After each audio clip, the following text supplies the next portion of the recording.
My 2 associates were soon asleep, but I could not sleep. So I arose, dressed, and went out on the roof of the temple and sat down with my feet hanging over the wall. There was just enough moonlight filtering through the fog to eliminate the inky blackness that would have prevailed had the moon not been shining.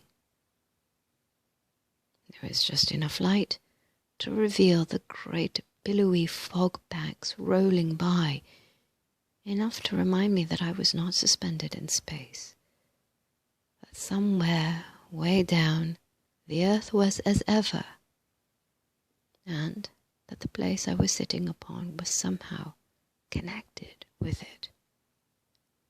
Then, all of a sudden, it seemed as if I could see a great pathway of light, its rays widening like a fan, with the wide part extending toward me.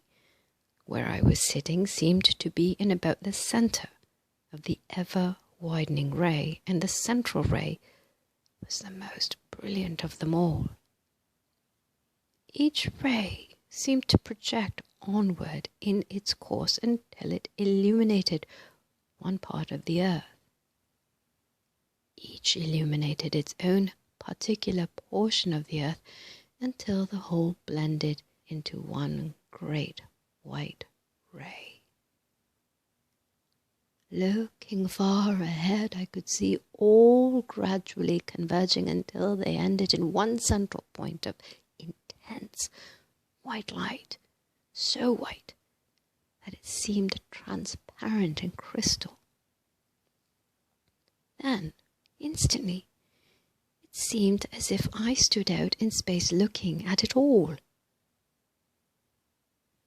Looking far, far down the white ray, I could see what seemed to be spectres of the faraway past, marching on in ever-increasing numbers, but in solid ranks until they reached a certain place. Then they separated wider and wider until they filled the whole of the light ray and covered the entire earth. They all seemed to emerge at first from one central white point of light. They seemed to come forth from this point. First 1, then just ahead were 2, then just ahead of them were 4, and so on, until they reached the place of wide divergence, where there were about 100 abreast in solid fan-like array. When they came to the point of wide separation, they suddenly scattered widely and occupied all of the light paths, and each marched on more or less alone until they seemed to occupy the whole earth.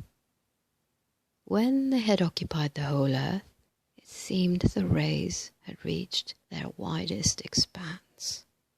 Then they grew gradually narrower and narrower, until the rays again converged into the one point from which they had first started.